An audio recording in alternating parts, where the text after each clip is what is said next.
Bonsoir à tous. Erev Tov Lekoulam. Bezrat Hashem, avant de commencer le cours, j'aimerais le dédicacer pour la réussite dans tous les domaines. Pour mon cher beau-père, Eric Yitzhak Ben Henriette Rivka, ainsi que pour Yonatan Yoni Ben Rachel et pour Victor Chaim Ben Yael. Shakadosh Baruch Hu Yishlach Lahem Bracha V'Atzlacha Bechol Ma'asedem. Le cours de ce soir, un cours incroyable, en tout cas à mon goût, par rapport aux événements de l'actualité. Vous allez voir qu'on est à la fin des temps. On est vraiment à la fin des temps. On est témoin de ce qui se passe à la fin. Devant nos yeux, on voit ce qui est en train de se passer à la fin de l'histoire. On arrive à la fin. Et vous allez voir que ce qui se passe dans l'actualité, c'est écrit dans la Torah. Ok, et il suffit juste de voir la suite de l'épisode qu'on va ramener de la Torah pour comprendre ce qui va se passer. Et en tous les cas, celui qui a vu juste dans l'histoire, celui qui sans savoir a prophétisé tout ce qui allait se passer, c'est ni plus ni moins que Donald Trump, le président américain, avec son plan. Ok, on voit dans l'actualité le plan de départ volontaire des Gazaouis de la bande de Gaza en Jordanie ou en Égypte, dans le désert du Sinaï. Et on voit que ce plan-là, il sort de nulle part, ok, impensable, et d'un coup il vient, il insiste. Et c'est pas des paroles en l'air. Il a pas jeté ça comme une idée en l'air. C'est réfléchi, c'est posé, et il veut aller au bout de ce plan. Il va aller au bout de ce plan, il pousse, il met la pression, ok, que ce soit à la Jordanie, à l'Égypte, et on va voir que c'est exactement ce qui est écrit dans la Torah. On est face aux prophéties de la Torah. C'est écrit noir sur blanc, et il suffit de voir, on va analyser ça ensemble, il suffit de voir ce qui va se passer dans la Torah, ce qui se passe dans la Torah pour comprendre ce qui va se passer, Bezrat Hashem. Il y a une autre parole qui revient souvent dans la bouche de Trump, c'est que va s'ouvrir les portes de l'enfer, des portes des enfers. Tout le temps il dit, si jamais il pose des ultimatums, si jamais le Hamas ne libère pas les otages, vont s'abattre sur eux, vont s'ouvrir sur eux les portes des enfers. Il revient avec ce sujet des enfers. Et il met des ultimatums. Ces deux sujets-là qui reviennent, vous allez voir, c'est pas pour rien. Ok, j'ai l'impression qu'Akadosh Baruch Hu, il nous parle à travers Trump. Et vous allez voir, c'est incroyable. Mais le message qui est transmis dans l'actualité, c'est écrit noir sur blanc dans la Torah. Donc, c'est un petit message intéressant. Et vous allez voir, on peut ensemble comprendre la suite des événements. Ok, donc accrochez vos ceintures. J'espère ne pas vous perdre en chemin. C'est ultra puissant. Ok, vous allez voir, c'est l'histoire, la fin des temps.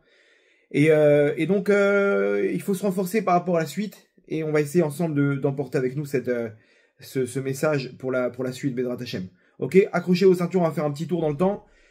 À l'époque de Abraham, Sarah, Ishmaël, Agar, sa mère. On retourne dans la paracha de Vaïra. Donc on est dans la Genèse, Bereshit, le chapitre 21. Bereshit, Perek Kaf Aleph, dans la paracha de Vaïra, dans les premiers versets. Alors, il faut savoir que Abraham, donc notre ancêtre, il n'arrive pas à avoir d'enfant. Et sa femme Sarah, après 10 ans, elle a proposé d'amener au monde un enfant avec sa servante, qui s'appelait Agar. Agar, c'était la fille de Pharaon, de Paro, égyptien, donc la princesse égyptienne.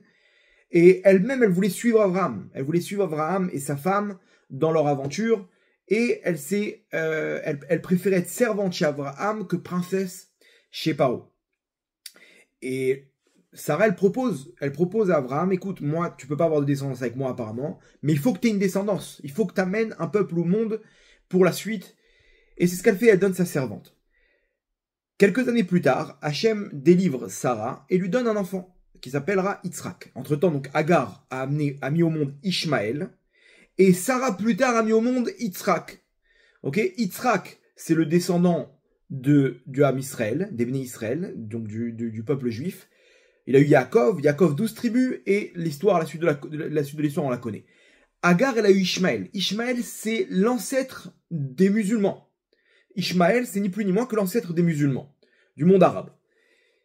Et donc, après, à l'âge de 13 ans, Ishmaël, il a 13 ans, Abraham, il a un enfant qui s'appelle donc Yitzhak. Et là, on rentre dans les versets. Donc, le 5e verset, on nous dit comme ça, Ve Avraham ben Me'at Shana, Beivaled lo et Yitzhak beno. Abraham, il est âgé de 100, il a 100 ans lorsque naît Yitzhak, son fils. Va tomer Sarah, tsrok asali Elokim, kol hashomea Yitzhak hakli. Donc elle était contente, Sarah, elle s'imaginait pas avoir à cet âge-là un enfant. Et finalement, tout s'est retourné. Elle a eu cet enfant-là. Bon, je vous passe un petit peu les psukim. On arrive au verset tête, le 9e verset. Va terrer Sarah et ben Agar Mitzrit. Sarah, elle a vu le fils de Agar l'égyptienne. Agar l'égyptienne, c'est sa servante, qui a eu donc son fils, qui était Ishmaël. Asher Yalda le Avraham, donc qui a enfanté Avraham. Elle voit le fils de Agar l'égyptienne qui a enfanté Avraham, Metzachek, qui joue.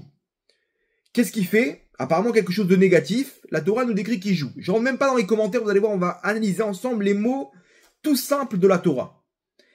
Alors regardez maintenant, le plan de Trump, c'est quoi? C'est un départ volontaire. Vers où? La meilleure solution, c'est juste à côté, dans le désert du Sinaï, en Égypte. Très bien. En hébreu, le départ volontaire, comment on appelle ça en hébreu? On appelle ça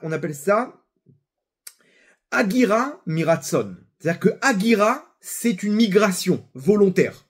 Une migration, eux-mêmes, ils veulent reconstruire la bande de Gaza. Eux-mêmes, ils voient que c'est un pays, c'est une zone qui est remplie de guerre.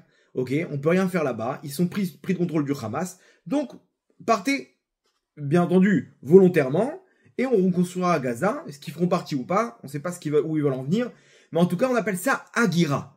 Agira, ok, c'est le même terme que Agar. Agira, c'est le même terme migration. Donc, et de quel pays elle vient, Agar? De l'Égypte. Ok? Retenez bien ces termes-là. Agar à Mitzrit, le plan de Trump s'appelle Agira. En hébreu, ça vient du mot Agar. Vers quel endroit? Vers l'Égypte qui est Mitzrayim. Sarah, elle voit que Ishmaël, il est en train de jouer, il est en train de faire quelque chose de négatif.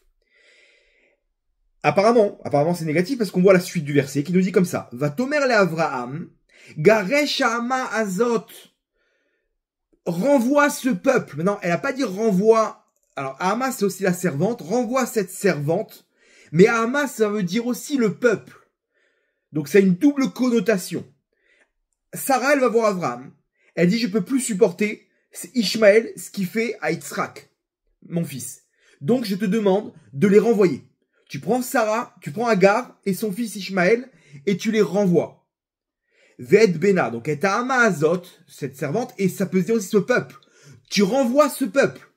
Entre parenthèses, ils sont où maintenant? Avraham, Sarah, Agar et Ishmaël et Yitzhak. Ils sont en Israël, sur la terre d'Israël. Sarah demande à Avraham, je t'en supplie, renvoie ce peuple. Ok, donc dans la connotation. Et son fils, qui est Ishmaël. Donc en gros, je veux plus d'Ishmaël avec mon fils. Qui loï. Maintenant, c'était quoi Metzachek? Pourquoi on dit il est en train de jouer? Ishmaël est en train de jouer. Apparemment, on comprend que c'est négatif, puisque de là, Sarah, elle veut renvoyer Ishmaël. Et là, on va comprendre c'était quoi l'histoire. Pourquoi? Il nous dit qu'il loïrach ben Amazot imbeni imitzrak. Parce que je veux pas qu'il hérite cet enfant-là, Ishmaël, avec mon fils, avec Yitzhak. Donc en fait, on comprend que ce qui se passait, c'est qu'il y avait un débat entre Ishmaël et Yitzhak. Yitzhak, il est tout petit. Ishmaël, c'est son demi-frère. Ok? Et Ishmaël, il lui disait, tu vois, ce pays-là, il m'appartient. Pourquoi? Parce que c'est moi, l'aîné. Et comme ça, il jouait, il charriait, entre guillemets, Yitzhak. Mais derrière, Sarah, elle comprenait, attends. Derrière, il y a une volonté de vouloir hériter, de vouloir récupérer la terre à mon fils. Là, elle a senti les dangers. Elle a dit, cet enfant-là, plus tard, il va poser des problèmes à mon fils. C'est Yitzhak, c'est lui qui doit hériter de cette terre-là. C'est lui qui doit hériter de la suite du peuple d'Abraham, ce qu'on appelle le peuple juif, le Ham Israël. Et il se trouve, comme Dieu l'a promis à Abraham, sur cette terre. Maintenant, là, je sens que ce Ishmaël, il veut récupérer la terre. Ok? C'est quoi le problème? On peut partager, non? En plus, c'est lui le premier-né. Si c'est le premier-né, il doit recevoir double part selon la Torah. Très bien. Donc, tout de suite, Abraham, il comprend pas. Vayera adavar meod bene Avraham alodot beno. Ça lui a fait du mal, cette parole-là, aux yeux d'Abraham, par rapport à son fils. Je peux pas renvoyer mon fils, c'est mon fils Ishmaël. Et là, Hachem, il intervient. Dieu intervient, il va nous montrer que ce que Sarah a prévu comme plan, de renvoyer Ishmaël, de renvoyer ce peuple d'Israël, c'est une prophétie. Pourquoi? Parce que Hachem lui-même, Akadosh Baruch Hu lui-même, Dieu va confirmer tout ça. Et il va apparaître à Abraham, il va lui dire, Vayomer Elohim, il dit Dieu, El Abraham, Al yira beinecha, ala nahar ve ala matecha. Ne prends pas ça, ne souffre pas par rapport au sujet de ton fils et de la servante. Quand la chère Tomar lecha Sarah, tout ce que te dira Sarah, Shema Bekola, écoute sa voix. Qui beit, c'est-à-dire en gros, ce que t'as dit Sarah, c'est exactement ce qui doit se passer dans la suite des événements. C'est une prophétie, et Dieu confirme la prophétie. Maintenant 2 secondes, d'accord, mais qu'est-ce qu'on fait? Il a pas une part dans cette terre, Ishmaël? Lui, c'est lui-même mon fils. Abraham, il a cette pensée, c'est mon fils, il doit hériter comme de cette terre. Alors, ok, au niveau secondaire, mais il a quand même un héritage. Et là, Hachem, il comprend très bien le fond de pensée d'Abraham, et il lui dit, attention, regardez la suite du verset, Ki beyitzrak yikare lecha zara. Non, parce que c'est au nom d'Yitzhak que sera appelée ta descendance. Et on va voir plus tard qu'Abraham, lorsqu'il va faire son testament, il va tout donner à Yitzhak. C'est-à-dire que si jamais une personne, elle quitte ce monde sans donner d'instruction, alors à ce moment-là, l'aîné, il prend double part, et la suite, chacun, il prend une part. Mais si, dans son testament, le père décide de donner tout à un de ses enfants, il a le droit. Et il a fait pourquoi? Parce que ici, c'est la source. Dieu lui a demandé. Il lui a dit, attention, il y a Yitzhak et Ishmaël. Ishmaël, t'inquiète pas, il va être un grand peuple. C'est la suite. Mais ta descendance, celle que j'ai choisie, qui va vivre sur cette terre, et à qui je vais donner cette terre, c'est Yitzhak, qui Yitzhak, qui carré les Chazara. Parce que ta descendance sera appelée au nom d'Yitzhak, et non au nom d'Ishmaël. Ok? Donc Ishmaël c'est écrit noir sur blanc, n'a aucune part sur la terre d'Israël. Aucun héritage sur la terre d'Israël. Hachem lui dit, attention, Vegam et ben Hama les goy asimenu. Lui aussi, je ferai de lui un peuple, Kizarachaou, parce que c'est ta descendance quand même, ok? Mais je ferai de lui un grand peuple, t'inquiète pas, ils auront du pétrole, ils auront ce qu'il faut, mais il va pas hériter. Ce que t'as dit Sarah, qui doit pas hériter avec ton fils, écoute sa voix. C'est ni plus ni moins qu'une prophétie. C'est-à-dire qu'une prophétie, elle est là jusqu'à la fin des temps. Maintenant, aujourd'hui, on est en 2025. Ok? On est exactement sur la même configuration. 2 peuples sur la terre d'Israël.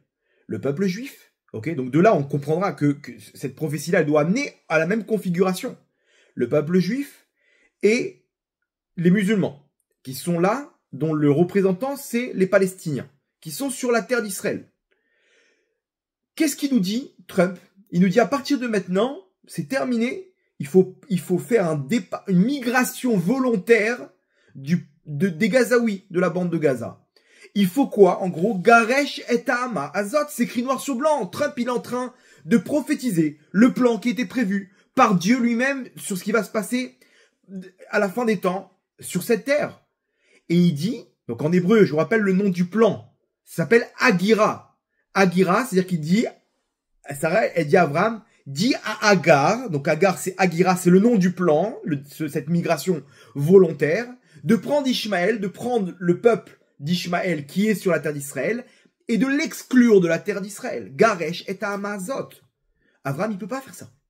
Et c'est ce qui se passe aujourd'hui. Aujourd'hui en Israël, quand il y a une division par rapport à l'application du plan de Trump. Il y en a qui disent, mais non, pas du tout, on peut pas faire ça. On peut pas les sortir, on peut pas leur donner. Est-ce qu'on a le droit, est-ce qu'on n'a pas le droit? Et il y en a qui te disent, mais qu'est-ce que vous voulez? Il y a des guerres jusqu'à maintenant, ils veulent notre peau. On va laisser, dans quelques années, refaire un 7 octobre. En plus, dans tous les cas, il y a rien, tout est détruit là-bas. Il faut appliquer le plan qui est écrit dans la Torah. Le plan de Trump, il est ni plus ni moins, qui est écrit dans la Torah. Vous vous rendez compte? C'est-à-dire, Agar, maintenant, où est-ce qu'il faut les sortir? En Égypte. Et regardez le plan. Le plan, c'est quoi? C'est Vatere Sarah et Ben Agar Amitzrit. Agar, donc le plan, il s'appelle Agira en hébreu, Agar, qui est la mère qui va déplacer Ishmaël, qui est donc le peuple qui se trouve actuellement sur la terre d'Israël, où ça? En Égypte. Et Rabotai, c'est ce qui se passe. Dans la suite des événements, c'est ce qui va se passer. C'est-à-dire ce que Trump il dit, je peux vous le signer, ça va se réaliser.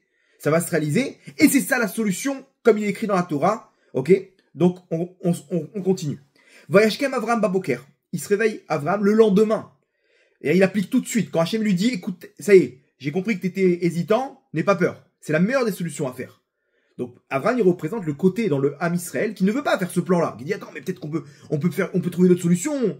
Il faut leur donner du pétrole, il faut leur donner des caravanes, il faut leur donner des tentes, il faut leur donner de l'eau, il faut leur donner de l'électricité. Et c'est ce qu'il va faire Abraham. Abraham, il va appliquer le plan tout de suite dès le lendemain matin. Mais par contre, il va leur donner une aide humanitaire. Vaikach lechem, il va leur donner du pain. Vechemat maim. Vaiten el Agar, donc il va donner Agar. Donc rappelez-vous, Agar, c'est le nom du plan en hébreu, ça s'appelle Agira. Ce plan-là de migration, c'est Agira. Donc quand il y a marqué Agar ici, ça représente le plan de Trump. Et il le donne, donc Sam al-Shirma, il donne sur son épaule, Ve'et ayeled, vayeshalechea, vatelech, vateta bemidbar bershava. Et il leur donne à partir, elle et son fils. Vayichlu amaim minachemet. Et la Torah nous précise que va se terminer l'aide humanitaire. C'est-à-dire que, en gros, il n'y aura plus rien à boire et rien à manger. Et là, ils vont avoir soif. Et elle ne pourra pas supporter voir son fils en train de mourir de soif. Il était malade en plus, nous dit la Torah. Elle a envoyé son fils sous un buisson et elle pouvait pas voir son fils mourir. Donc je vous passe les versets. Et là on arrive au verset Yudzain, donc le 17. Dans le chapitre, Vaishma, et donc là, elle commence à pleurer, Vatissa et Kola Vatef, Vaishma Elohim et Kol Anahar. Et Dieu écoute la voix de l'enfant. C'est-à-dire que, qu'est-ce qui s'est passé à ce moment-là? Ishmaël, il pleure. Il regrette ce qu'il a fait. Il fait tchouva, il revient à Dieu. Il dit, mais qu'est-ce que j'ai fait? Pourquoi j'ai fait du mal à Yitzhak?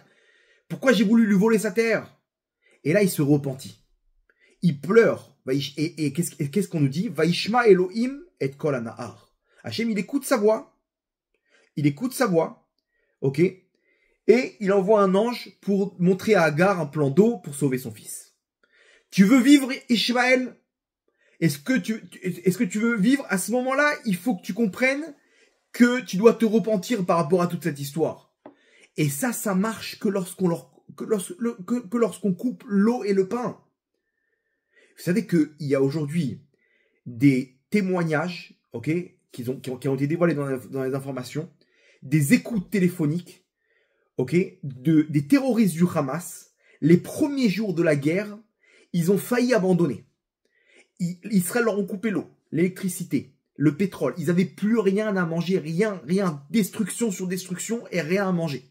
Jusqu'à que Biden, le président américain, a ordonné à Israël de leur redonner de l'aide humanitaire. Israël avait tout coupé.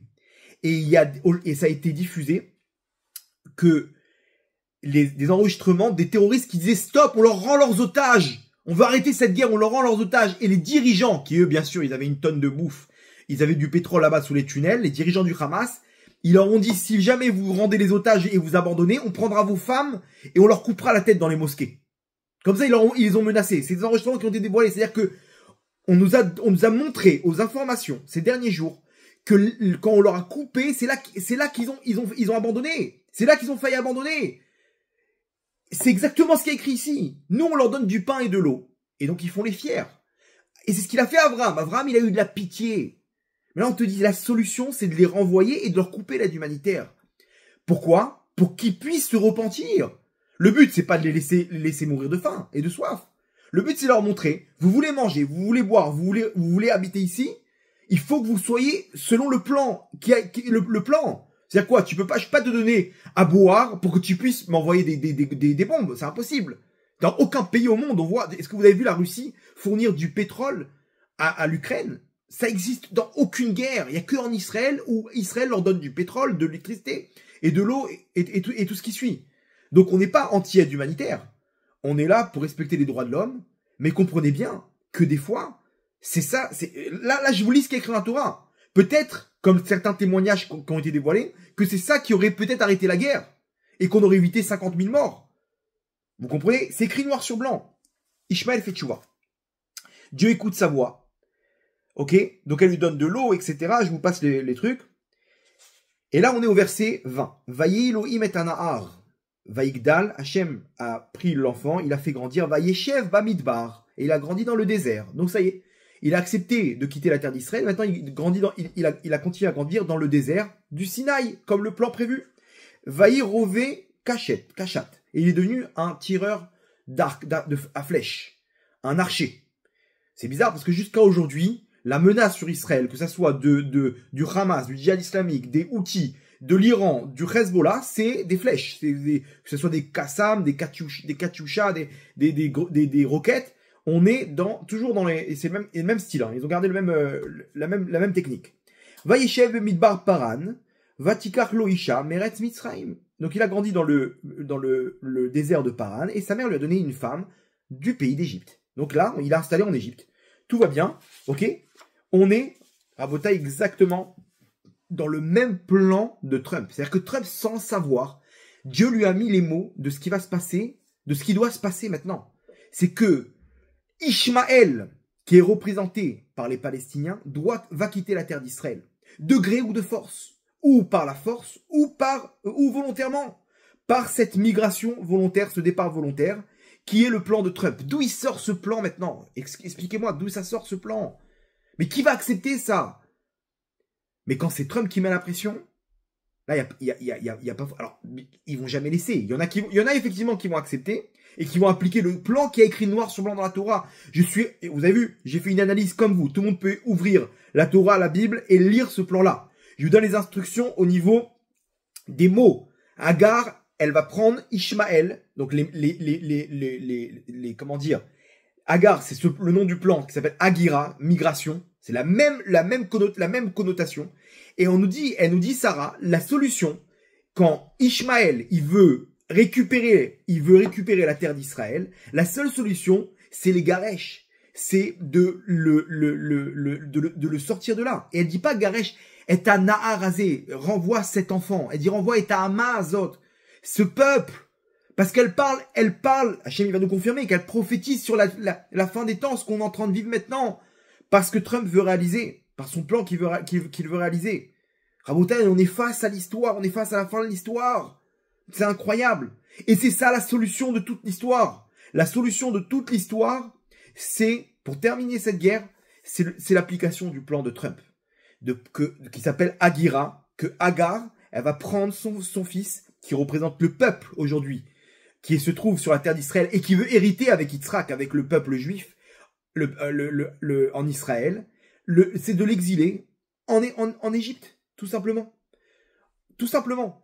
On écrit noir sur blanc Rabotai. Et de là, bien entendu, si on lui donne à manger, etc., on lui donne ce qu'il faut, il va pas faire tchouva. C'est que lorsqu'il aura plus rien, que là, il va se repentir, il va dire stop, on abandonne.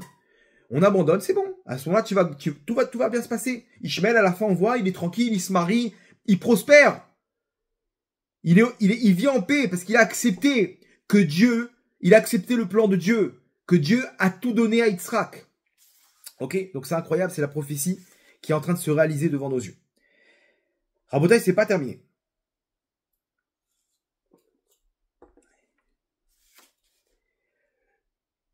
Aujourd'hui, donc, on est face à la même configuration. Donc, on nous donne maintenant la suite du plan.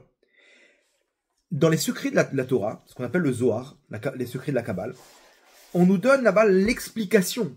Pourquoi, de quel mérite ils vont pouvoir... C'est-à-dire, on a compris l'histoire. Maintenant, ils doivent pas hériter avec Yitzhak. Alors, pourquoi aujourd'hui, à la fin des temps, ils sont encore là? Ok, on a compris la suite du plan. Mais sur quel mérite, puisqu'ils n'ont pas de part dans l'héritage de la terre d'Israël, alors sur quel mérite ils sont ici présents? Hachem, il a dit, noir sur blanc, Ki be Yitzhak ikare lechazera. C'est Yitzhak qui va apporter le nom de ton peuple. C'est-à-dire que c'est lui qui va hériter. Écoute tout ce que elle te dit, ta femme Sarah. Écoute sa voix. C'est ça le plan, elle a raison. Le plan, c'est Yitzhak ton fils, point. Donc si c'est ça, qu'est-ce qu'il fait Ishmaël à la fin des temps? Sur la terre d'Israël? Qu'est-ce qu'ils font les musulmans sur la terre, puisqu'ils ne doivent pas hériter de là? Donc quoi? Est-ce que Dieu il est revenu sur ses paroles, que maintenant ils ont reçu un mérite? Et là nous dit le Zohar, donc là il faut ouvrir les secrets de la Torah, où on nous donne là-bas ce qui se passe en coulisses, et on nous dit comme ça. Donc je donne la source, Zohar Vayera, donc sur la paracha, la même paracha Vayera, Chelek Bet, Daf Lamed Aleph, Amud Bet. Donc on est dans la deuxième partie du Zohar qui est dans la section Vayera, dans la page 31, ok, B. Et là, on nous raconte comme ça, on nous dit comme ça que il y a Rabbi Chia qui se baladait avec un de ses copains, et là, il voit à la fin des temps ce qui va se passer.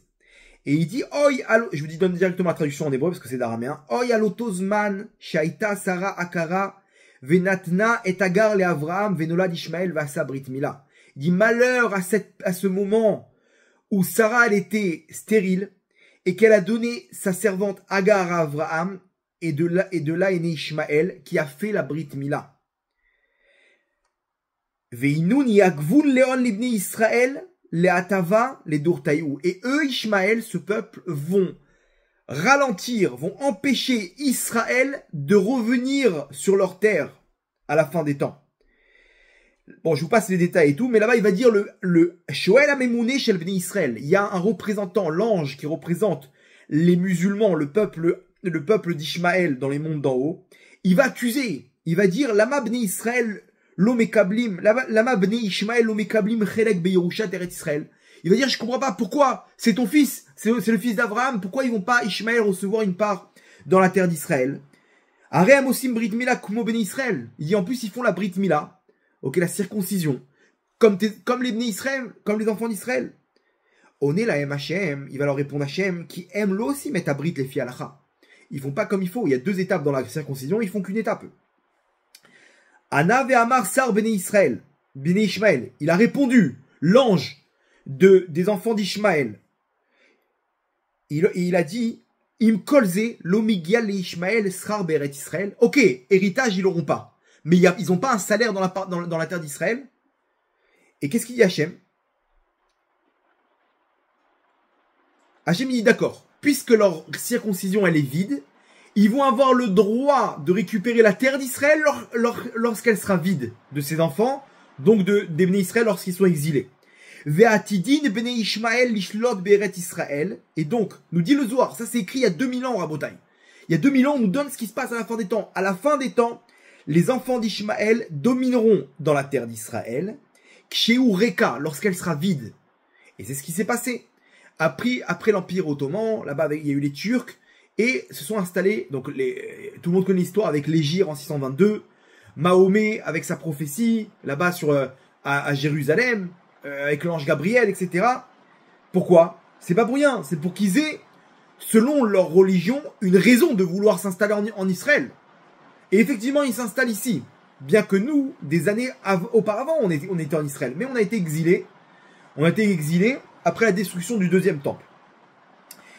Et donc on nous dit qu'ils vont dominer lorsque la terre d'Israël sera vide de ses habitants, donc des enfants d'Israël. Arbezman, beaucoup de temps. Kmo shebrit amila shelaim reka mitochan, comme leur circoncision, puisqu'elle n'a qu'une étape, donc ça vaut rien. Selon la Torah, si on fait nous la circoncision des musulmans, ça n'a aucune valeur. Nous, il y a 2 étapes, je ne vais pas rentrer il y a 2 étapes, sans rentrer dans les détails. Eux, ils font que la première, nous on fait la 2e. Donc c'est comme si qu'on n'a rien fait. Donc leur circoncision, selon la Torah, elle n'a aucune valeur. Donc de la même manière que leur circoncision, elle n'a aucune valeur, elle est vide. Donc ils auront un salaire sur la terre d'Israël lorsque la terre d'Israël sera vide. Et c'est ce qui s'est passé. Ve'em ya'akvu et beni Israël larzor limkomam beret Israël. Et eux, ils vont empêcher les bénis Israël de revenir sur leur terre. Lorsque sera terminé notre exil, on va revenir, mais ils seront là. Et ils vont nous empêcher de nous installer. Et on connaît la suite de l'histoire. La suite de l'histoire depuis la création de l'État d'Israël, par miracle, par l'ONU qui nous déteste, ok? L'ONU, c'est elle-même qui a donné l'autorisation. C'est-à-dire même selon le monde chrétien, c'est impensable ce qui s'est passé.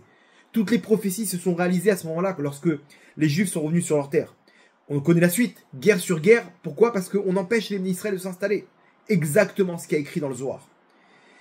Ad shetipasek asrut shel bnei Ishmael. Par contre, le Zohar nous dit attention. Ça va durer jusqu'à que va se terminer le mérite des enfants d'Ishmaël. Leur mérite, leur salaire qu'ils ont reçu, il a un budget.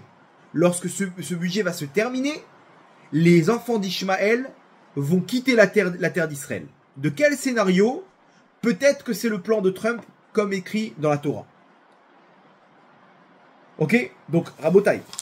Là, on a reçu une autre info incroyable selon le Zohar, qui nous explique, effectivement, ils ont pas d'héritage. Mais alors, qu'est-ce qu'ils font là maintenant à la fin des temps? À la fin des temps, ils sont là pour recevoir le salaire par rapport à l'appartenance qu'ils ont des forces de la Gdusha, de la Torah, des Bnei Israël, qui ont fait exactement ce que les Bnei Israël font, c'est la circoncision. Donc ils ont une appartenance dans la terre sainte, mais jusqu'à que les Bnei Israël ils arrivent. Et c'est ce qu'on a connu depuis la création de l'État d'Israël. Les Bnei Israël, les enfants d'Israël reviennent sur leur terre, et là, les Bnei Ishmaël, les enfants d'Ishmaël, les empêchent de s'installer. Et on est dans le conflit israélo-palestinien jusqu'à aujourd'hui, en 2025. Mais attention, première info, nous dit le Zohar. Première info, donc ça c'est deuxième info, pardon, par rapport à ce que je vous ai dit, nous dit le Zohar, ça a une date limite. Ça ne sera pas éternel. Va venir un moment où où Dieu va trouver un scénario et va dire aux enfants d'Ishmaël, c'est bon, c'est terminé. Votre temps sur la terre d'Israël s'est écoulé. Vous étiez là en tant que remplaçant pour occuper la terre d'Israël, pour recevoir votre salaire. Mais vous n'avez pas droit à l'héritage sur la terre sainte. Donc, Hachem a trouvé un scénario de gré, volontairement, apparemment, selon le plan de Trump, ou de force, comme apparemment ça risque de se passer. Personne n'est conscient, personne ne croit que les gens ils vont prendre leur bagage et qu'ils vont quitter la terre d'Israël. Alors que tout leur conflit, il est basé sur quoi? Sur Al-Quds. C'est quoi Al-Quds? C'est Yerushalayim, c'est Jérusalem. Tout le plan du djihad, c'est de récupérer Jérusalem. C'est un conflit, c'est pas un conflit israélo-palestinien. C'est une guerre de religion. Et ça, le monde n'a pas compris. C'est du djihad. Le djihad, c'est quoi? C'est retrouver Jérusalem. Ils ont appelé l'opération Maboul Al-Aqsa. Le déluge d'Al-Aqsa. C'est quoi le déluge d'Al-Aqsa? Ils veulent récupérer Jérusalem. Vous comprenez? C'est ça ce qu'on ne comprend pas. C'est basé autour de la Terre Sainte. Mais attention, il y a écrit noir sur blanc sur la Torah que les musulmans aussi, sur lequel ils basent leur enseignement. Je ne sais pas comment ils font avec cet enseignement, mais il y a écrit noir sur blanc qu'ils n'ont aucun héritage sur la Terre Sainte, sur la terre d'Israël. Alors pourquoi ils sont là? Ok, ils seront là, on nous dit ce qui va se passer à la fin des temps, mais pas pour longtemps, jusqu'à que se termine leur salaire. Maintenant, deuxième info qu'on nous donne, deuxième info qui ressort de tout ça, c'est qu'à la fin des temps, les Bnei Ishmaël, c'est-à-dire les représentants d'Ishmaël, du peuple musulman, c'est eux qui vont être sur la terre d'Israël. Les seuls qui sont sur la terre d'Israël, c'est pas les Égyptiens, c'est pas les Jordaniens, c'est pas les Libanais, c'est pas les Syriens, c'est le peuple palestinien, qui sont un mélange d'Égyptiens, de Jordaniens, etc. C'est pas les ancêtres des Philistins. Ce peuple-là, il est né d'une combinaison de peuples, ok? Mais ce peuple palestinien, c'est lui qui a une appartenance sur la terre d'Israël, et pas les autres peuples, arabes. Sur tous les musulmans, les seuls qui habitent en Israël, qui tiennent la terre d'Israël, ok, c'est les Palestiniens. C'est-à-dire, conclusion, qu'est-ce qu'on peut conclure de ça? Que les Palestiniens, c'est les représentants des Bnei Ishmaël parmi tous les musulmans. Parmi tous les musulmans, plus d'1 milliard de musulmans, je crois, il y a un groupe qui est le représentant de tout ce peuple, ok, ce qu'on appelle les enfants d'Ishmaël, c'est les Palestiniens. Selon ce Zohar. Parce que aucun autre pays, aucun autre peuple musulman, aucun autre pays n'a d'appartenance sur la terre d'Israël à part ce peuple-là. Donc ça veut dire quoi? Ça veut dire qu'à la fin des temps, on devrait voir ce qui doit se passer sur les Palestiniens. Et donc, on peut comprendre de là pourquoi ils ont une réussite plus que les autres. On a vu là-bas la série de guerres qu'il y a eu ces derniers mois. Le Hamas, ils ont une réussite surprenante par rapport à toutes les guerres qu'il y a eu entre les musulmans et Israël. Et il y a eu la guerre des 6 jours. C'était une défaite, mais foudroyante, de 5 armées arabes contre Israël. La guerre d'indépendance, c'était 7 armées arabes qui ont attaqué Israël, où c'était des milices de juifs qui se sont réunis et qui ont repoussé 7 armées arabes qui sont venus rentrer en guerre à la guerre d'indépendance, à la création de l'État d'Israël. La guerre de Kippour, c'est l'Égypte, les Jordaniens, la Syrie qui ont pris par surprise le jour de la fête de Kippour Israël. Et ils ont failli conquérir Israël. Ils n'ont pas réussi. On a vu l'Iran, ils ont essayé. On a vu le Hezbollah qui sont 10 fois plus puissants que le Hamas. Ils ont pris une tannée. Et le Hamas, ils ont une réussite foudroyante. Pourquoi? Parce que les Palestiniens, c'est les représentants d'Ishmaël. C'est eux qui reçoivent la force de l'ange d'Ishmaël dans les mondes d'en haut par rapport à tous les autres musulmans. C'est eux qui sont les représentants. Donc c'est pour ça qu'ils ont une réussite plus importante que les autres. Et c'est pour ça qu'ils ont pu faire ce qu'ils ont fait. Mais attention, là on est face à la fin du budget. Et la preuve, c'est ce que nous dit Trump. C'est ce que nous dit Trump. Le plan de Trump, c'est Hachem qui nous met, le message qu'Hachem nous dit, c'est que c'est bientôt terminé. C'est bientôt terminé. Parce qu'à la fin des temps, Ishmaël, il va tomber. Et ça, c'est le Baal HaTurim qui nous dit ça. Le Baal HaTurim, c'est un des commentateurs de la Torah. À la fin de la parashat Chayei Sarah, on nous dit comme ça, Ve'alpene kol echav nafal. Et devant tous ses frères, il va tomber. De qui on parle? Il y aura plusieurs. On parle des princes d'Ishmaël, les descendants de Ishmaël. Et on nous dit qu'il y en a un là qui va tomber devant tous ses frères. C'est-à-dire quoi? C'est-à-dire qu'en gros, il y aura plusieurs peuples d'Ishmaël. Tous ces princes-là qu'on t'a cités, ils vont devenir des peuples. Mais il y en a un qui va tomber devant tous ses frères. Qu'est-ce qui suit le verset qui suit? Juste après. Ve'ele toledot Yitzhak ben Avram. Et voici la descendance d'Yitzhak, le fils d'Avraham. Pour nous dire quoi? Attention, rappelez-vous. Entre Ishmaël et Yitzhak, de tous les enfants d'Ishmaël, ils vont être là dans la région. Le représentant, il va tomber devant tous ses frères. Et le Baal HaTurim nous dit, mais attention, juste après ça, c'est à la fin des temps quand Ishmaël va tomber. C'est qui Ishmaël devant tous ses frères? C'est le représentant d'Ishmaël. Quand lui va tomber, quand lui va quitter la terre d'Israël, ok? Alors à ce moment-là, tout Ishmaël va tomber. Il suffit pas que tous les musulmans tombent, que celui qui se trouve sur la terre d'Israël, que les Palestiniens.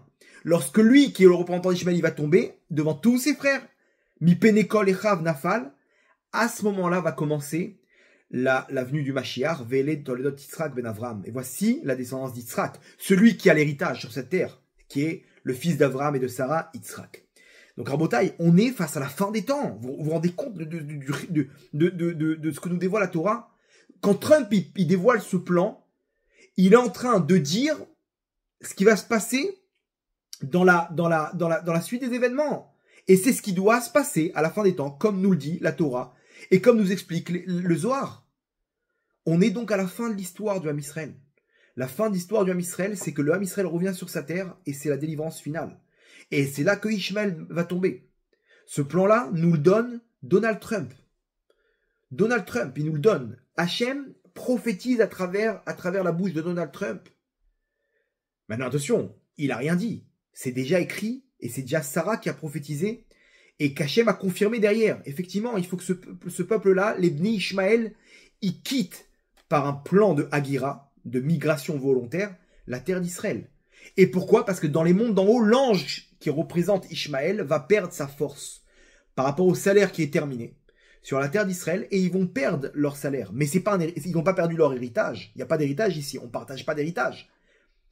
Qui be Yitzhak ikaré les chazera. La descendance, elle sera sur Yitzhak. Ils perdent juste le salaire qu'ils ont reçu temporairement d'occuper la terre d'Israël. Bien entendu, ça sera ou de gré ou de force, comme je vous l'ai dit. Et là, on voit qu'ils commencent à s'exciter. Vous touchez aux Palestiniens, et là, les Égyptiens, qui sont en paix avec Israël depuis des années, depuis plus d'une trentaine d'années, qui commencent à parler de guerre avec Israël. Vous avez entendu ça? Le ministre de la Défense égyptien qui dit, s'il faut, on ne peut conquérir Tel Aviv. S'il faudra, on ira jusqu'à Tel Aviv.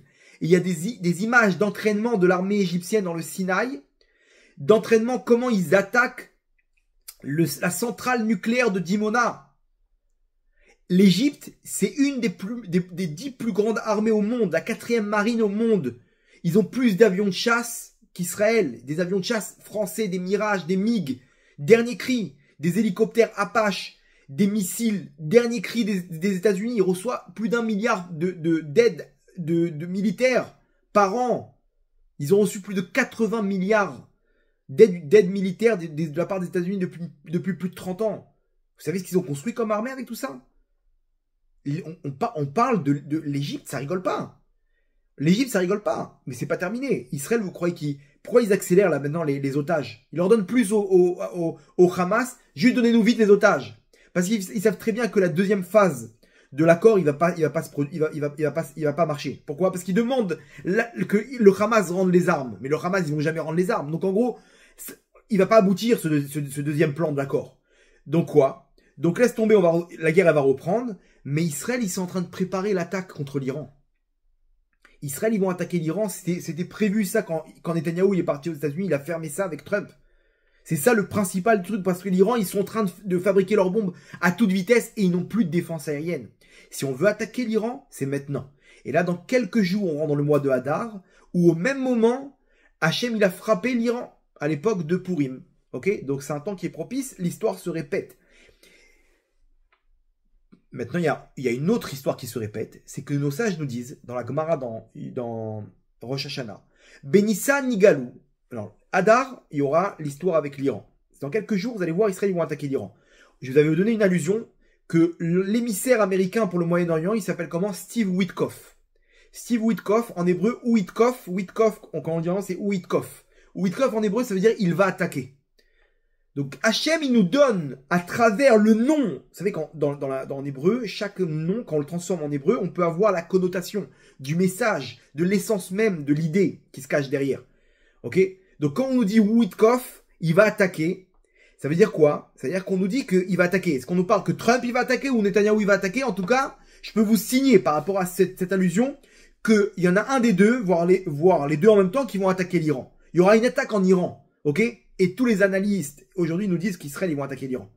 Ils ont plus de défense, c'est maintenant ou jamais. Dans les prochains jours, vous allez voir, ils vont finir le problème avec le Hamas, ok? L'accord il va tomber à l'eau. Et là ils vont dire bon, laissez-nous maintenant laissez-nous finir le travail. Et ils vont attaquer l'Iran, ce qu'ils attendaient avec impatience. Israël, ils ont récupéré des cargaisons d'armes. Pourquoi? Parce qu'ils préparent la suite. La suite, c'est l'Iran. Là, on va rentrer dans une guerre avec l'Iran dans les prochains jours. Et j'ai très peur que l'Égypte, elle se dise, attends, on n'a rien à perdre. Ils vont nous imposer leur plan. Donc, c'est suicide. Ils peuvent se suicider. Et ils sont une grosse armée. Ça tombe bien. L'Iran, ils sont dans l'histoire.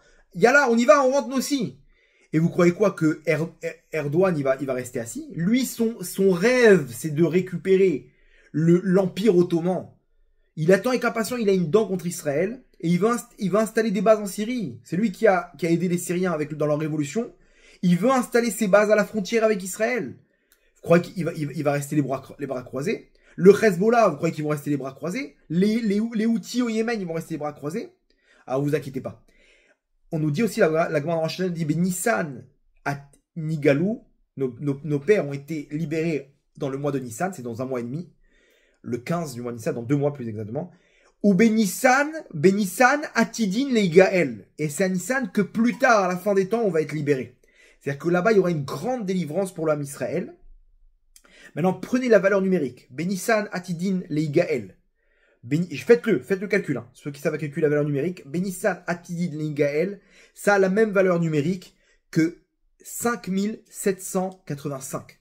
C'est l'année hébraïque dans laquelle on se trouve cette année. Donc quand nous sages nous disent Benissan Atidin Leigael, de quel Nissan, de quel mois de Nissan, de quelle année? Prenez la valeur numérique de toute cette phrase, 5785, l'année dans laquelle on se trouve maintenant. Alors je suis pas là, ne posez pas une date, ne faites pas un save the date, ok? Mais il y a un deuxième appel de phare par rapport à l'actualité. Donc Rabotai, Akadosh Baruch Hu, il est en train d'amener la Géoula. Ok? Malheureusement, ça passe par Trump parce que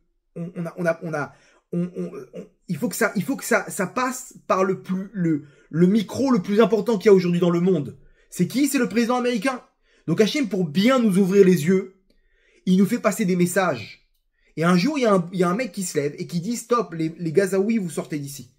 Ah, c'est bizarre. Ok? Donc, merci Hachem de m'avoir donné à interpréter ce message. Ok? Mais c'est écrit dans la Torah. Il faut comprendre ce qu'il dit. Maintenant, Trump, Hachem, il veut nous faire passer un message à travers la bouche de Trump. C'est exactement la même prophétie qui a écrit dans la Torah.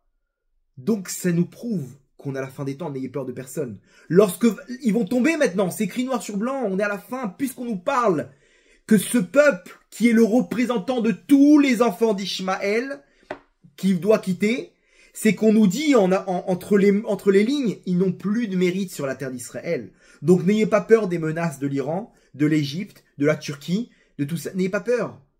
Ils vont tomber, parce qu'ils n'ont plus de mérite. Ils ne pourront rien faire sur la terre d'Israël. Tout ce qu'ils ont fait jusqu'à maintenant, la réussite qu'ils avaient, jusqu'au 7 octobre, la dernière réussite qu'ils ont eue, c'est par rapport à leur salaire qui vient de se terminer. D'où tu sais qu'il s'est terminé, toi, tu vois dans les mondes d'en haut? Non. Mais Hachem, il nous envoie des messages, et ça passe par Trump, qui nous dit, bye bye, ça y est, stop, il faut qu'il parte. Pourquoi il faut qu'il parte? Parce qu'il n'y a plus de mérite. Il y a plus de salaire, le budget est terminé. Qu'est-ce qu'on fait? Alors, est-ce que ça va se produire, ils vont partir ou pas? Ça reste, l'histoire va nous le montrer. De gré ou de force, à la fin, ça veut dire qu'on ne sait pas ce qui va se passer. Mais en tout cas, c'est une preuve que l'ange en haut, il est en train de tomber. L'ange d'Ishmaël. Et si l'ange d'Ishmaël, il tombe, ça veut dire que Ishmaël, il doit tomber. Et ça passe par le représentant, celui qui se trouve sur la terre d'Israël, qui sont les Palestiniens. Maintenant, Rabotai, rappelez-vous aussi l'histoire du Guéinam. Trump, il revient aussi avec un deuxième message, qu'Hachem aussi veut nous faire passer par sa bouche. Ok, si on est dans les prophéties, on va jusqu'au bout. On nous dit quoi? Trump nous annonce ultimatum sur ultimatum que si jamais le Hamas ne libère pas les otages, va s'ouvrir sur eux les enfers. Ok? Qu'est-ce qu'il veut avec les enfers? Alors très bien, on va essayer de comprendre c'est quoi la source des enfers selon la Torah. Dans la Torah, le mot enfer, c'est Gehinam. D'où vient le mot Gehinam selon la Torah? Dans les prophètes, encore eux, on nous dit là-bas dans Yehoshua et dans Nehemia, on nous ramène là-bas la source. La source, c'est Gei Ben Inon. Gehinam, c'est une contraction de 3 mots. Gei Ben Inom. Gei Ben Inom. Alors, c'est un endroit, c'est le nom d'un endroit, qui se trouve aujourd'hui dans la descente du Kotel. Quand vous descendez du Kotel là-bas, à côté de Shar Hashpot, il y a une petite vallée comme ça. Une petite vallée. Là-bas, ils font des concerts et tout. Je sais pas si vous connaissez là-bas. En gros, c'est en bas de la montagne de Haramoria, où se trouve Harabaït, le lieu du temple, ok, des Bnei Israël, là où se trouvait le Beth Amikdash, et là où se trouve la mosquée, aujourd'hui de Al-Aqsa. C'est en bas de la montagne. Là-bas, c'est l'endroit qui s'appelle Gei Ben Inom. C'est le nom de l'endroit. Les prophètes nous racontent là-bas, donc je vous passe les versets, faut ouvrir là-bas les versets, mais en tout cas, il nous dit que là-bas, c'est le lieu où les Bnei Israël, les enfants d'Israël, ils ont fait des fautes les pires, où exprès, ils sortaient du temple et ils faisaient leurs idoles devant le temple. Et là-bas, ils prenaient leurs enfants et ils brûlaient leurs enfants à un dieu qui s'appelait Moler. Une des idoles qu'ils avaient, c'était un dieu où il fallait sacrifier son fils. Il fallait sacrifier son fils. Et il le brûlait à cette idole, ok, qui portait le nom de Moler. Donc là-bas, ils ont fait les pires horreurs dans cet endroit. Et ils ont sacrifié leur fils. C'est pas pour rien que les forces du mal, ils ont pris cet endroit de sacrifice de leur fils. Et là-bas, sur le plan spirituel, nous disent nos sages, que les portes du Gehinam, des enfers, se trouvent là-bas. Et donc, le Gei Ben Inom, quand on contracte, ça fait le Gehinam, les enfers. Les enfers, spirituellement, ils se trouvent là-bas. Là-bas, il y a une troisième dimension, une porte spirituelle, où si l'âme d'une personne quitte ce monde et doit passer aux enfers, au Gehinam, elle passe spirituellement, elle va jusqu'à Jérusalem, et elle passe par cet endroit-là. Donc vous pouvez aller sur place, vous y verrez que du feu. Petit jeu de mots par rapport aux enfers. Mais en gros, il n'y a rien. Vous allez rien trouver. Mais bizarrement là-bas, il y a des concerts, c'est la fête, c'est ambiance Gehinam. Et là-bas, sur le plan spirituel, il y avait les pires fautes. Là-bas, ils ont mis en colère Hachem de la pire des manières. Maintenant, le lieu géographique, c'est quoi? C'est en bas de la montagne. En bas de la montagne, où les Bnei Israël, lorsqu'ils fautaient, qu'est-ce qu'ils faisaient? Ils sacrifiaient leurs fils à des idoles. En bas de la montagne, dans la même paracha de Vaïra, la suite avec Avraham et Yitzhak, s'est passée en bas de cette même montagne. Lorsque Dieu dit à Avraham, il dit, prends cet enfant-là et amène-le Bé'ar Moria, dans la montagne de Moria. Amène-le et sacrifie-le. Donc Hachem, il demande à Avraham de sacrifier son fils, de lui sacrifier son fils. Alors que cette idole, elle existait aussi à l'époque d'Avraham, et Avraham lui a dit, mais c'est pas débile. Dieu, il te donne un enfant, et toi, tu le brûles, ton enfant. Et Dieu dit, t'as raison, c'est quoi ce service, là, divin? Et maintenant, Hachem, il dit à Avraham, tu vas prendre ton fils, tu vas me le sacrifier. En bas de cette même montagne. Et il lui dit, tu vas monter en haut de cette montagne, C'est-à-dire qu'eux, ils sacrifient en bas leur fils dans cette idole. Et Hachem, il dit, et Dieu, il dit à Abraham, tu vas prendre ton fils et tu vas aller au même endroit. Attends, mais les gens, ils vont me voir arriver avec mon fils. Qu'est-ce que tu fais? Ben, je vais le sacrifier. Attends, mais tu nous as trahis. Nous-mêmes, on arrivait au même endroit, on a sacrifié notre fils. Et tu nous as dit que c'était des bêtises. Tu nous as convaincus et en fait, maintenant, tu fais pareil.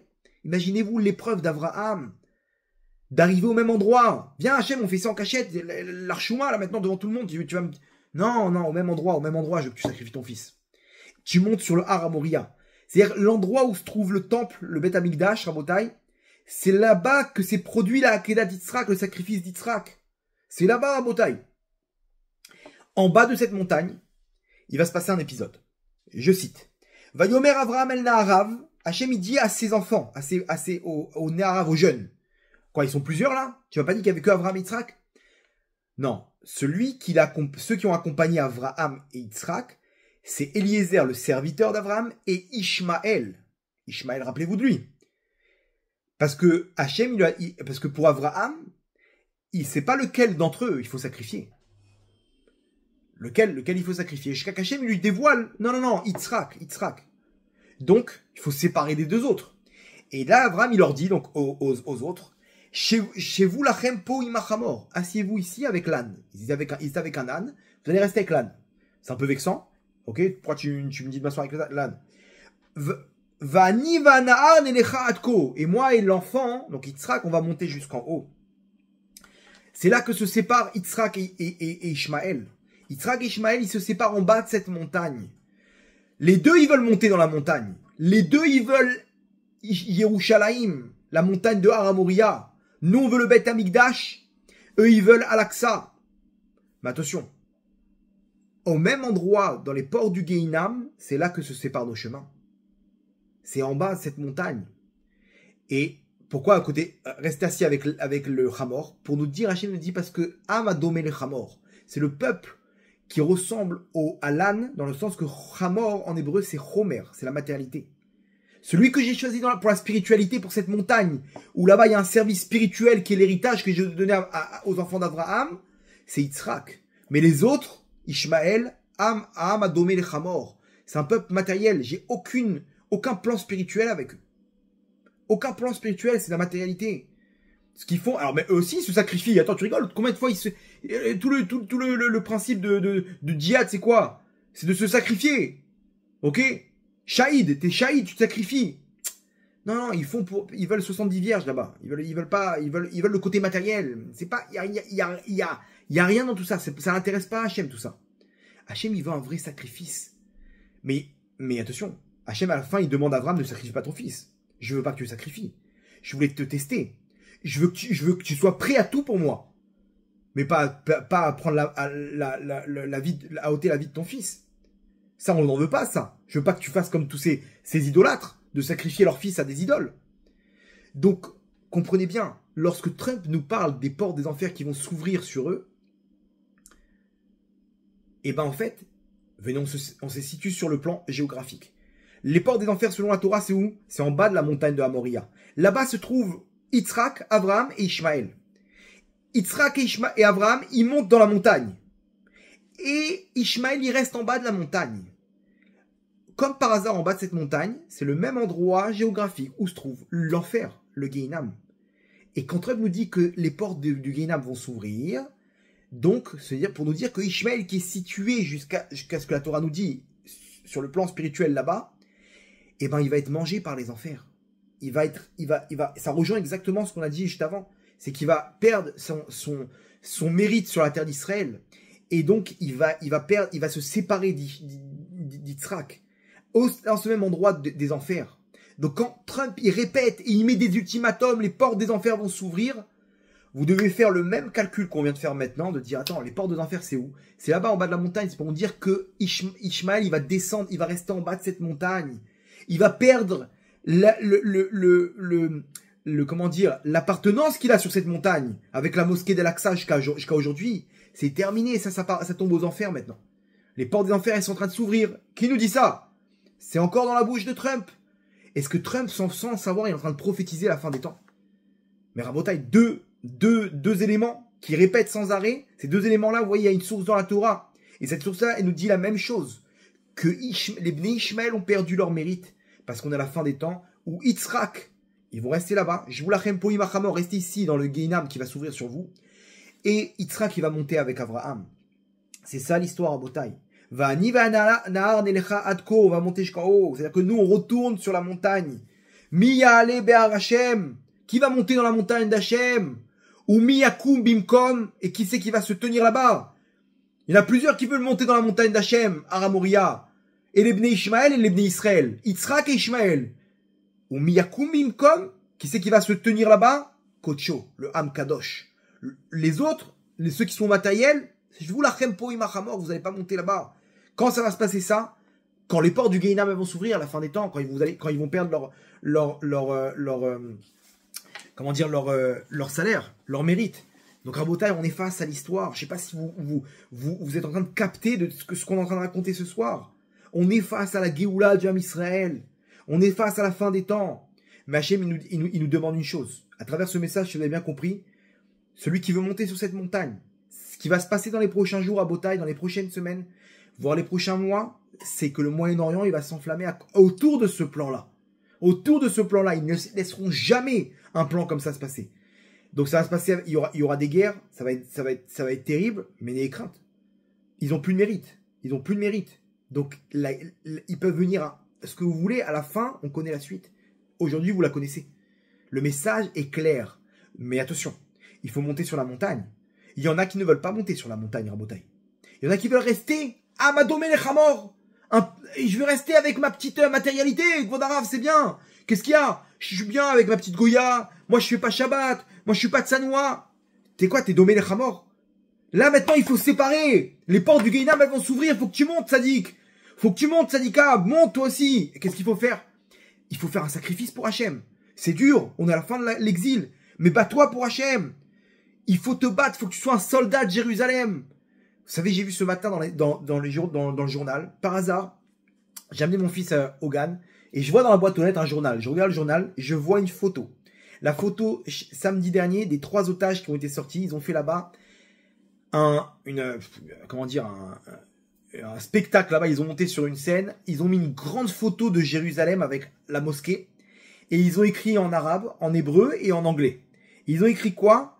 Yerushalayim, donc Al-Quds, entre parenthèses. Anachnu chayalecha. Nous sommes tes soldats. Nous sommes Jérusalem. Oh Jérusalem, nous sommes tes soldats.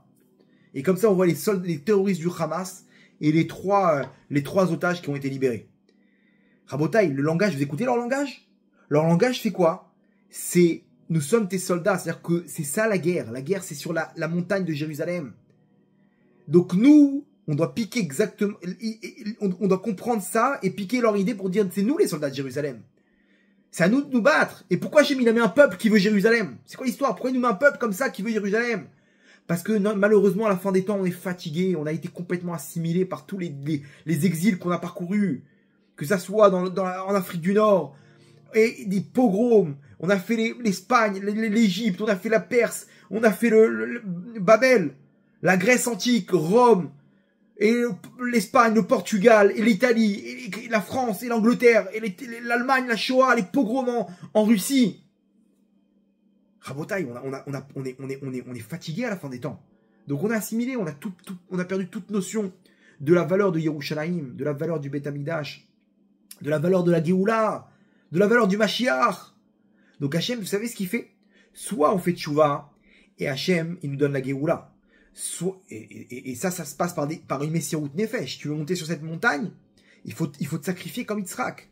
Il faut te battre, mon tzaddik. Soit ça passe par un ennemi qui va te donner la valeur de Jérusalem.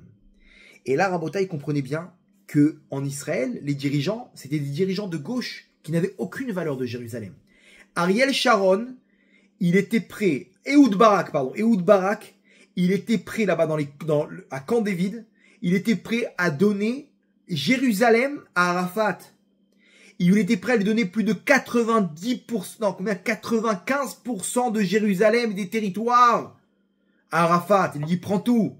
Il dit juste, tu nous laisses, sur le plan sécuritaire, ok, une un contrôle du mont du temple. Juste ça. Le mont du temple, il est à toi. Jérusalem-Est, il est à toi. La Judée-Samarie, elle est à toi. Il a donné 95% des territoires. Arafat, il lui dit, je veux 100%. Je prends pas 95%, c'est ma terre. Je veux 100%. Et à cause de ça, ça a capoté. Je comprends pas. On te donne un cadeau. Prends déjà un cadeau. Il te manque 5%. Après, on parle. Pourquoi tu veux toute la, on te donne la main, tu veux tout le bras. Voilà, c'est l'inverse. On a donné tout le bras, il voulait encore l'épaule. Tout a capoté à cause de ça. Et Oudolmert, la même histoire. Il a pris comment il s'appelle celui-là, celui qui a remplacé Arafat. Bref, il lui a dit, je te donne ce que tu veux. Viens, on fait la paix. Viens, on fait la paix. Rabotai, c'est quoi Oslo? Oslo, c'est quoi? Ils ont donné Gaza, ils ont donné tous les territoires qui ont été conquis par Israël. Ils ont fait la guerre, ils ont perdu. Le Sinaï, prenez. Gaza, prenez. Judée-Samarie, prenez. L'autorité palestinienne, c'est vous qui prenez le contrôle. Regardez les résultats, Rabotai. Aucun rapport. T'as conquis la terre, tu dis bye, c'est tout. Comme dans toute guerre. Dans toute guerre, t'as conquis un territoire. C'est toi le patron. Non, c'est l'autorité palestinienne qui va diriger maintenant. T'as conquis le Sinaï. C'est comme ça que ça marche, Rabotai. Eux, quand il y a un Chinois qui te parle, tu ne peux pas lui parler en français. Pour qu'ils comprennent, tu dois lui parler en chinois. Eux, leur langage, c'est djihad. Et tu peux pas leur parler en tant que paix. Ils sont pas là. Ils sont en djihad. Il faut leur parler en djihad. Pour eux, c'est une guerre de religion. Et nous, on comprend pas. On est là en train de dire, mais non, on va leur donner de l'argent. On va leur donner des armes. On va leur donner le contrôle. On va leur donner des terres. Et ils vont nous laisser tranquilles. T'as pas compris. Ils veulent 100%, eux. Ils veulent tout. Donc, si tu peux leur donner 99%, tu seras perdant. Parce qu'il manque 1%. Mais je peux pas leur donner tout. Ben si. Alors quoi? Alors, si tu veux pas leur donner, sache qu'ils vont te poursuivre jusqu'à temps qu'ils vont t'attraper tout. Donc quoi? Donc, comprends que le langage d'ici, c'est le djihad. Donc, en malassot, qu'est-ce que tu veux qu'on fasse? Mais le problème, c'est quoi? C'est qu'il y a déjà eu djihad contre djihad, et ils ont perdu. Ah, redonne-leur. Et là, maintenant, c'est nous les fautifs. Alors, vous voulez récupérer la bande de Gaza, mais on leur a donné de base. On avait nous-mêmes des habitants là-bas juifs, on les a sortis en 2006. Le monde, il s'est pas révolté. Ok, maintenant, tout le monde est révolté. Attends, je comprends pas, il faut savoir. Ah oui, mais non, eux, ils étaient là avant que la création de l'État d'Israël. Ok, mais avant l'Égir en 622, il y avait Jésus qui était présent. Jésus, c'était un juif. Donc, il y a 2000 ans, il y avait des juifs avant l'Égir. Donc, tu fais quoi? Faut que tu te places. Si tu es dans le principe, celui qui était là avant, donc tu vois qu'avant la création de l'islam, il y avait des juifs sur place. Si tu me dis non, mais ok, mais il y avait des juifs, mais la terre a été conquise par Mahomet. Ok? Donc, ils ont perdu la guerre. Ok, donc t'es dans les conquêtes. Donc, faut que tu choisisses. Si dans les conquêtes, alors Israël aussi, ils ont conquis cette terre. Pourquoi non? Eux, ils veulent le beurre et l'argent du beurre. On veut et les conquêtes quand ça les arrange et la chronologie quand ça les arrange. Faut que tu te places. Si dans les chronologies, on était là avant. Si dans les conquêtes, bah, on a conquis nous aussi après. Donc, je comprends pas c'est quoi le problème. Non. Pourquoi non? C'est comme ça. Pourquoi c'est comme ça? Parce qu'ils ont un mérite sur cette terre. Donc, on peut parler on va parler avec des murs. Vous comprenez? Mais là, c'est terminé, Rabotai. Mais attention. Donc, on nous dit quoi? La gauche, ici, elle voulait tout leur donner, ils n'ont pas voulu recevoir. Pourquoi Hachem, il a fait ce blocage? Pour que le Ham Israël, à la fin des temps, qui n'a aucune notion de ce que c'est Yerushalayim, on puisse leur donner la valeur de ce que c'est Yerushalayim. Quand les terroristes du Hamas, ils disent que toute la guerre, elle est autour de Jérusalem, moi, qui n'a rien compris à la valeur de Jérusalem aujourd'hui, en tant qu'Israélien, qui n'a aucune valeur de la Torah, donc j'ai pas reçu cette valeur de Jérusalem, et ben ça va me donner une valeur. Pourquoi ça va me donner une valeur de Jérusalem? Pourquoi? Parce que eux, ils veulent prendre cette terre. Mais qu'est-ce qu'elle a cette terre? C'est comme un collectionneur qui va faire de maison en maison et qui va demander à avoir des greniers. Il va racheter des objets de valeur. Maintenant, il a vu un tableau, un Picasso. Il voit que c'est un vrai. Il sait que ce Picasso-là, il vaut 30 millions de dollars. Comment il va placer l'achat? Il va dire, écoute, j'adore toutes ces pièces-là. J'aime beaucoup. Je t'en donne 1000 dollars. Il va tout de suite, mais il va pas montrer qu'il est intéressé par ce tableau. Tu connais ce tableau-là? T'as vu? Tu sais c'est quoi ça? Attends, c'est un Picasso, ça vaut de l'or. Ça vaut de l'or, il faut absolument que tu me le vendes. Si tu dis ça, tu vas réveiller chez cet ignorant là qui ne savait pas qu'il a un Picasso chez lui, la valeur de son tableau. Donc, tu vas cacher l'histoire. Vous comprenez que si jamais quelqu'un il réveille la valeur de la chose, ça va, il veut absolument la chose, ça va réveiller chez moi la valeur de la chose. Ok, donc il va pas faire cette erreur-là. Ok. Ou l'exemple d'une femme enceinte qui ne veut pas avoir d'enfant. Elle était avec son mari, ok, et ils voulaient pas, ils avaient un agenda, ils se disent, nous, dans 2-3 ans, quand j'aurai fini ma carrière. Et par accident, elle tombe enceinte. Et elle comprend pas, elle va une gynécologue, elle dit, mais madame, vous êtes enceinte. Ah bon, depuis combien de temps? J'ai des nausées, j'en peux plus. Ah bon, mais depuis 1 mois et demi. Quoi? Mais je veux pas, mais pour moi, c'est impossible, madame. Docteur, c'est impossible. Écoutez, il y a des solutions si vous voulez enlever l'enfant. Il n'y a pas de problème. Ah non, non, mais pas du tout. Là, maintenant, ça y est, je vais pas l'enlever. C'est à moi. Mais je suis un peu choqué. Elle ne voulait pas, mais d'un coup, ça prend de la valeur. Tu me dis quoi? Ça c'est un enfant? Ah non, maintenant, je peux pas l'enlever. Hachem, il a fait un scénario où il nous a mis un peuple qui est en train de nous crier combien cette terre, elle est grande. Et qui se bat pour nous dire, donnez-moi cette ville de Yerushalayim. Oh Jérusalem, nous sommes tes soldats. Il écrit en gros. Et moi, l'Israélien lambda, classique, j'ai aucune valeur de la Torah. Attends, tout ça pour Jérusalem? Tout ça pour Jérusalem? Donc là, inconsciemment, chez moi, ça va me donner la valeur de Jérusalem. Il y a un grand journaliste aujourd'hui du monde arabe, expert en monde arabe, qui s'appelle Zvi Yereskieli. Lui, il a fait tchouva par rapport à la confrontation qu'il a eue face à Zecharia Zvaïdé. Zvaïdé, c'est un terroriste palestinien. Un des plus grands terroristes palestiniens en 1990. Ce qui s'est passé avec lui, c'est que lui, c'était ce Zvi Yereskieli, c'est un journaliste israélien. Il était naïf, c'est-à-dire c'est un de gauche, complètement athéiste, ok. Et lui, naïvement, en tant que journaliste, il était là, et il s'est rapproché de ce terroriste, il a interrogé, il est rentré là-bas à Jenin, à Naplouse, et il interviewait, il était là, et un jour, ils ont tué un terroriste palestinien, un chef d'une branche armée, et là, il y a eu l'enterrement, et lui, il était furieux. Zvaïdé, ce terroriste-là, il était furieux. Il a juré que le premier juif qu'il voit, il lui tirait une balle dans la tête. Maintenant, l'autre, le journaliste israélien, il arrive tout naturel, pendant l'enterrement, avec le caméraman, et il essaie de se faufiler dans la foule pour tirer un petit mot du terroriste Zvaïdé, lui sortir un mot. Dans l'autre, il a juré, il voit ça, il a tout le monde autour de lui. Il se connaissait depuis longtemps. Et l'autre, c'est un journaliste. Naïvement, il s'est dit, moi, je suis journaliste. Je suis pas lié au conflit israélo-palestinien. Moi, je suis neutre. Il sort son arme et il lui tire une balle dans la tête. Boum. Sauf que, je sais pas s'il a fait exprès ou pas. Apparemment, il a fait exprès. Il a tiré au-dessus de la tête. Donc, aux yeux des gens qui étaient autour de lui, il s'est pas dégonflé. Il a voulu le tuer. Sauf que l'autre, il a vu. Le journaliste, il a attrapé comme ça. Il a dit, mais qu'est-ce que tu fais? Je suis ton ami. Et l'autre, il le repousse. Il dit, t'es pas mon frère. T'es pas mon ami. Et t'es encore moins mon frère. Il dit, mais quel rapport? Moi, je suis juste journaliste. Moi, je veux pas tout ça. Moi, je veux la paix. Moi, si c'est votre terre, je vous la donne, votre terre. Je fais partie du monde des journalistes. Je suis pas juif. Il lui dit, c'est ça votre problème, les Israéliens. C'est que vous n'avez pas compris que toute cette guerre, c'est une guerre de religion sur cette terre. Et toi, sans le savoir, tu te rends pas compte, mais t'es un de nos ennemis. Tu seras jamais mon frère. Pourquoi? Parce que t'es sur cette terre. Il dit, mais pourquoi tu dis ça? Je suis un journaliste. Il lui dit, non. À mes yeux, t'es un juif qui a pris ma terre. Voilà ce que t'es. Et je dois être mon ennemi.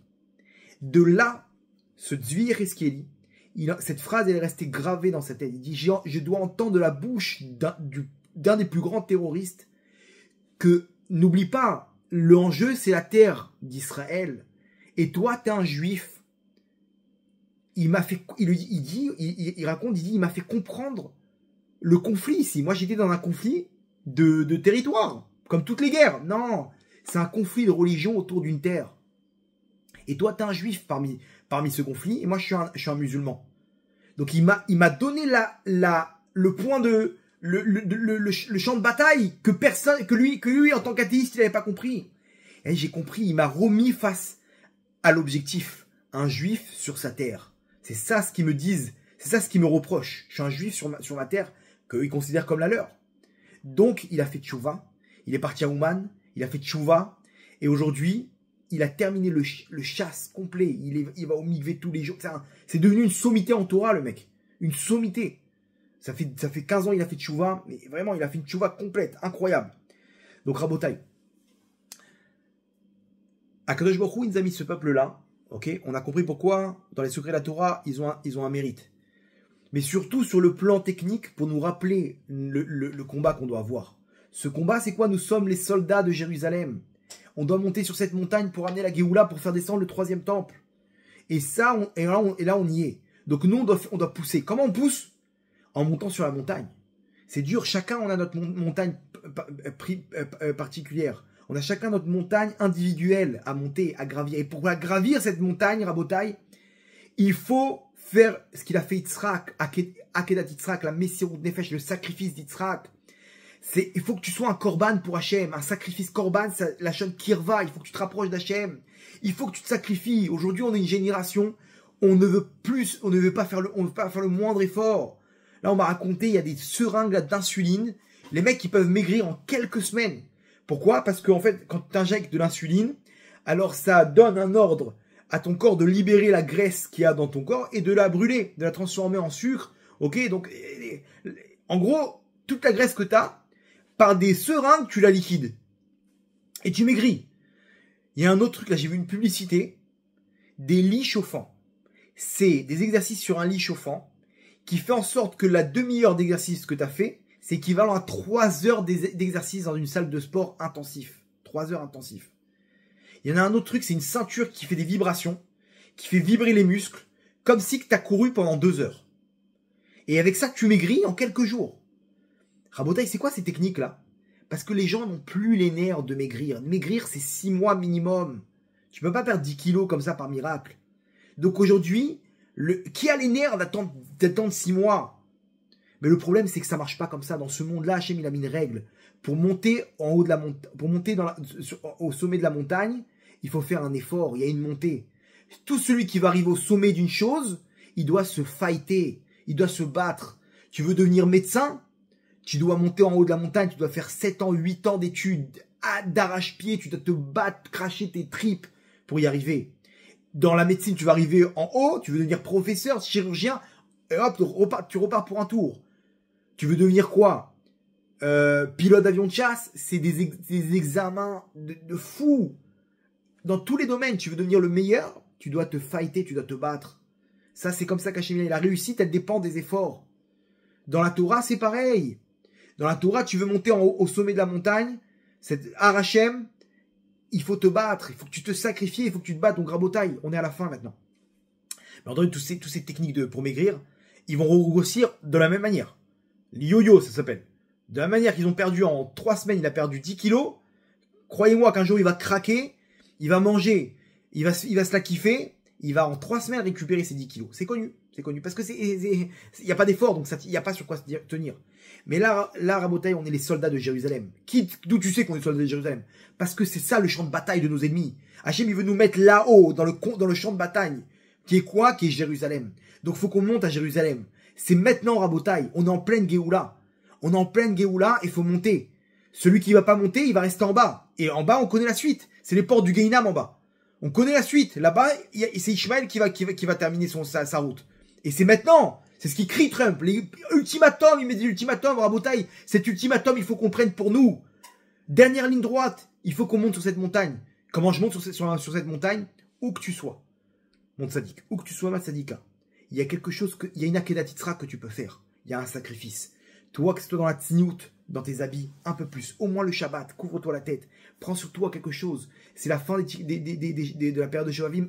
Dans la brite, au moins dans la brite. C'est là-bas que eux, ils ont leur force sur la terre d'Israël. C'est sur la brite.